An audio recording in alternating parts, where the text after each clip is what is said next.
Добро вечер и благослов Божи, почитувани слушатели. Уште една емисија по милоста Божја. Гласот на вистината.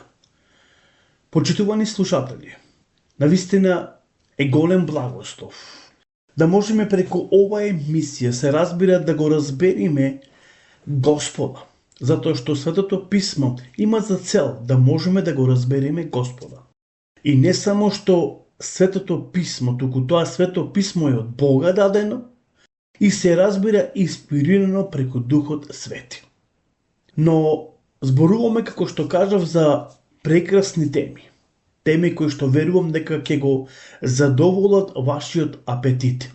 Ќе ви дадат една посебна насока. Ќе ви дадат надеж во овие тешки и последни времиња. Едноставно, кога се чувствуваш дека никој нема околу тебе, дека си запоставен од твоите дури најблиски, Бог сака да ти каже дека тој е тука. Тој е тука секогаш, во секој момент, во секое време, кога ти ќе го повикаш искрено и длабоко од твоето срце и од твојата душа.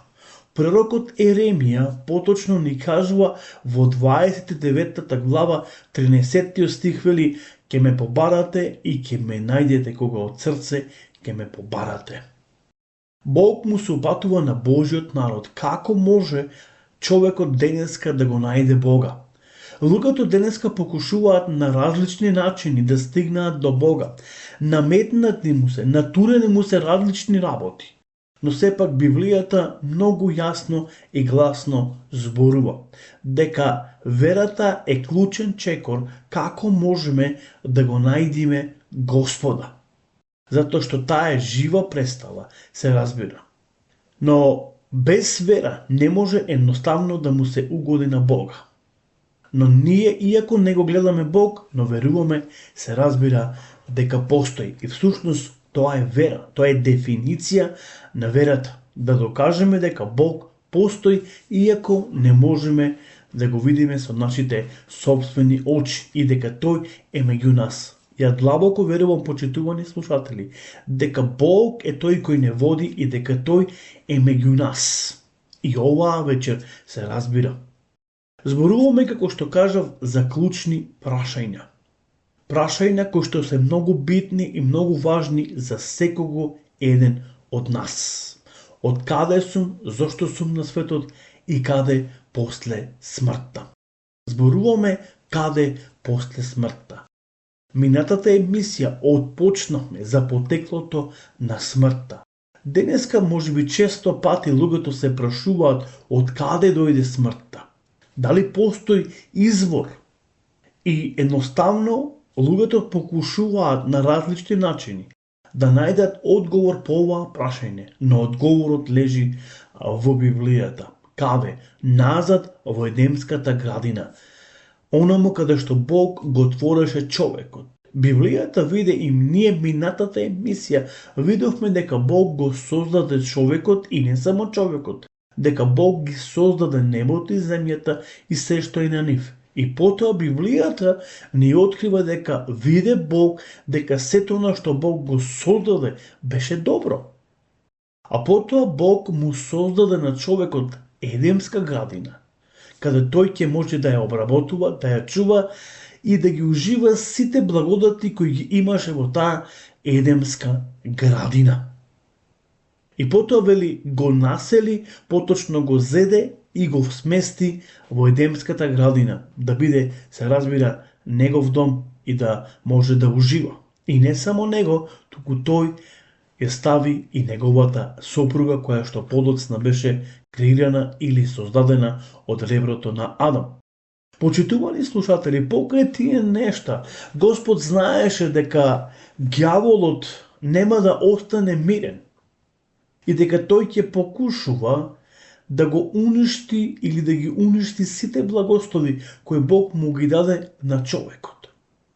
Но ние со Божја помош ќе видиме и видовме како Бог едноставно ја преварува, ја лажи Ева.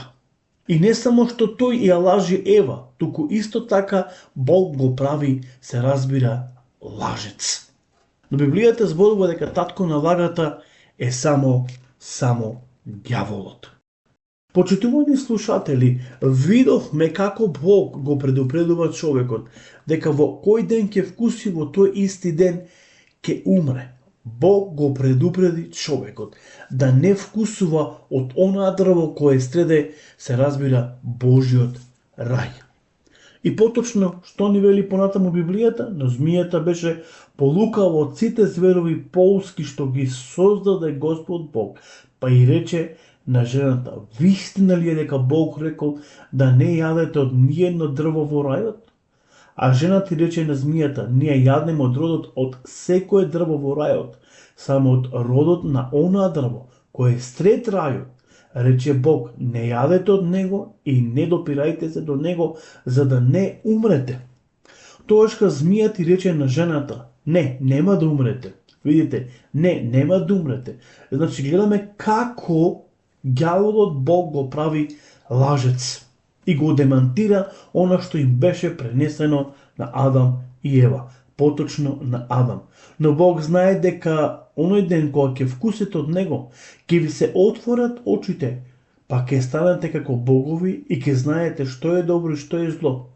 Кога жената види дека родот на дрвото е добро за јадење и убаво на изглед и дека дрвото е пожелно поради тоа што дава знаење, набра од родот од него, го изеде, па му даде и на мажот свој, и тој јадеше. Тогашка им се отворија очите на обајцата и разбраа дека се гори, па си исплетоа листи од смокви и си направија, се разбира, опашала. И потоа продолжуваме од 8 стих, од ова иста 3 глава од книгата Постанок. Тогаш го чу гласот на Господа Бог кој одеше низ рајот во време на дневниот ветрец. И се сокри Адам и неговата жена меѓу рајските дрвија. Но Господ Бог го повика Адам и му рече: каде си? А тој одговори: го чув одењето твое низ рајот, па се уплашив бидејќи сум гол и се сокрив. Тој рече: кој ти кажа дека си гол? Се разбира, зборуваме за Бог. Да не си јадел од дрвото од кое ти забранив да не јадеш. Повторно Бог го прашува човекот: ти забранив и немој да јадеш, да не си јадел од тоа дрво. Адам пак рече: жената која ми ја даде ти, таа ми даде од плодот од дрвото и јас јадев. Тогашка Господ Бог и рече на жената: зошто го направи тоа? Жената одговори: змијата ме измами и јас јадев.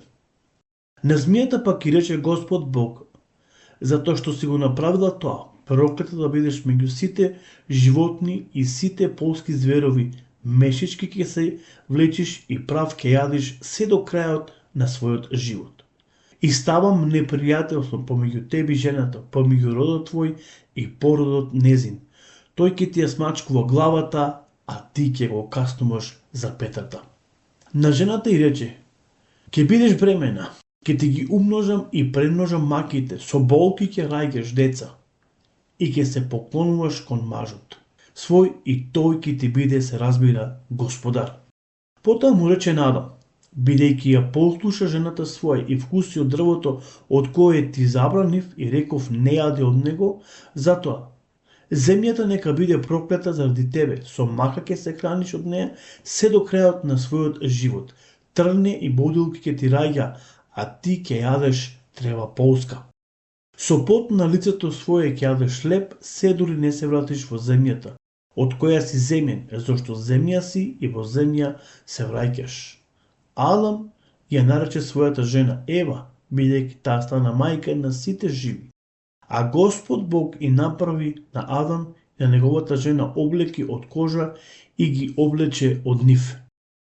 И Господ Бог рече: ете, Адам стана како еден од нас, знаејќи што е добро и што е зло, но сега да не ја испружи раката своја, да земе пак од дрвото на животот и да вкуси, па да заживее вечно. Тогашка Господ Бог го изгони од Едемската градина, за да ја обработува земјата од која беше земен.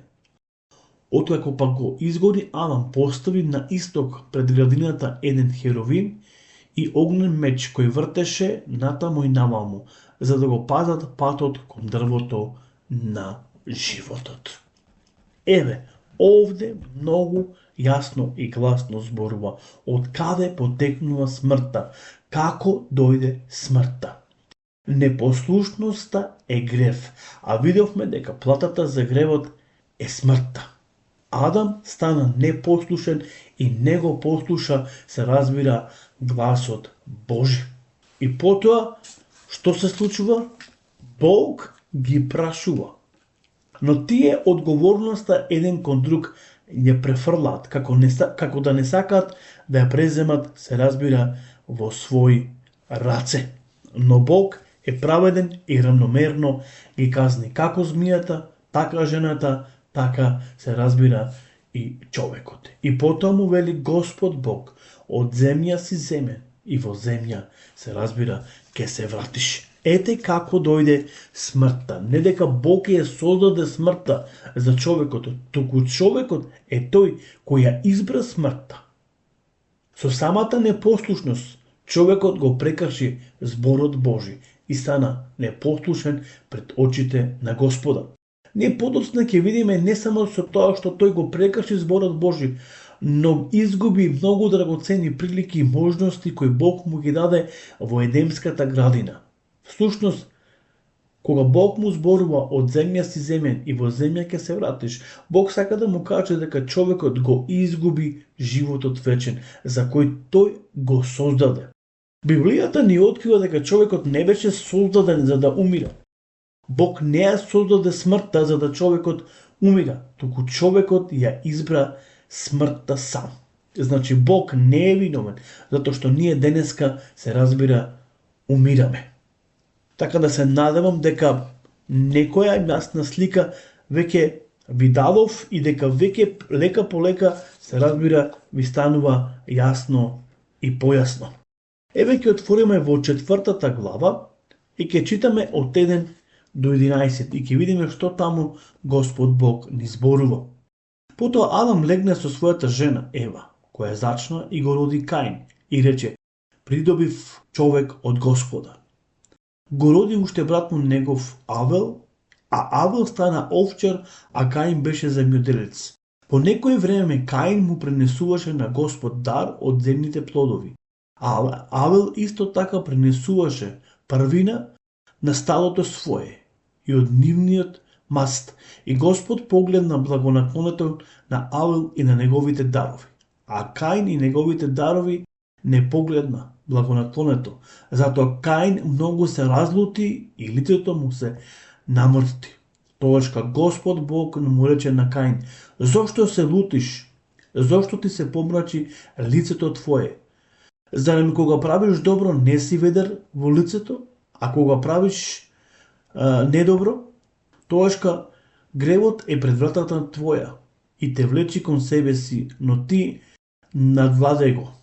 И му рече Каин на својот брат Авел: да појдеме во полето. А кога беа во полето, Каин скокна на својот брат Авел и го уби. Тогашка Господ Бог му рече на Каин: каде е братот твој Авел? А тој одговори: не знам. Зарем јас сум чувар на брат ми?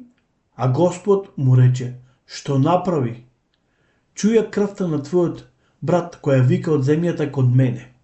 Затоа нека е проклета земјата што ја отвори устата своја да ја прими крвта на братот твој од твојата, се разбира, рака. За прв пат гледаме како земјата широко ја отвора устата своја и на еден начин го погребува или го стават Авел на земјата. Всушност оно што Бог му рече на Адам: од земја си земен и се разбира во земја ќе се вратиш. Почитувани слушатели, тука некаде ќе застаниме оваа вечер и се надевам дека ќе продолжиме да зборуваме, се разбира, на наредната емисијата Гласот на вистината. Ќе зборуваме кои се последиците од самата непослушност, кои што Адам и Ева не го послушаа гласот Божи. Што е тоа што тие изгубија? Кои се тие можности и привилегии кои Адам и Ева ги изгубија? Едноставно го изгубија својот прв син. Затоа Господ вели: проклета да е земјата која отвори устата своја. Господ со вас нека биде, Бог нека ве благослови и се разбира се слушаме до наредната емисијата Гласот на вистината. Пријатна вечер.